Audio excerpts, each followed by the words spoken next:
Rupanya sakit lutut ni sebenarnya senang je nak pulih. Tapi ramai mula cari rawatan bila dah tak boleh jalan. Aku dulu pun sama. Mula-mula rasa sengal sikit je kat lutut waktu turun tangga. Tapi aku biar je sebab aku fikir, alah biasalah, umur pun dah masuk 40 lebih. Lama-lama makin pelik. Nak solat rasa susah. Nak bangun duduk rasa mencucuk. Jalan sikit lutut bunyi krek-krek. Kadang-kadang tengah tidur pun boleh terjaga sebab sakit berdenyut. Tapi yang paling aku ingat, satu hari aku tengah nak sidai kain, lutut macam terkunci.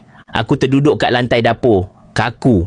Tak boleh bangun langsung. Masa tu aku betul-betul panik. Aku terfikir, kalau jadi macam ni depan anak-anak macam mana? Lepas tu aku nekat cari ikhtiar.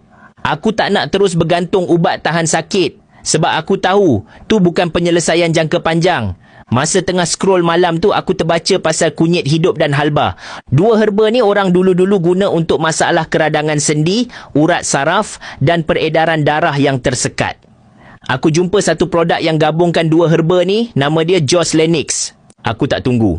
Terus cuba, satu sachet pagi, satu lagi sebelum tidur. Hari keempat, lutut rasa kurang mencucuk. Hari ketujuh, aku boleh turun tangga tanpa pegang dinding. Lepas 2 minggu, aku solat macam biasa, tanpa perlu lapik tebal bawah lutut. Yang paling aku terharu, bila anak aku peluk aku dan cakap, ayah dah boleh jalan laju balik. Sekarang aku bersyukur sangat sebab aku ambil tindakan awal. Aku tak tunggu sampai kena cucuk atau operate.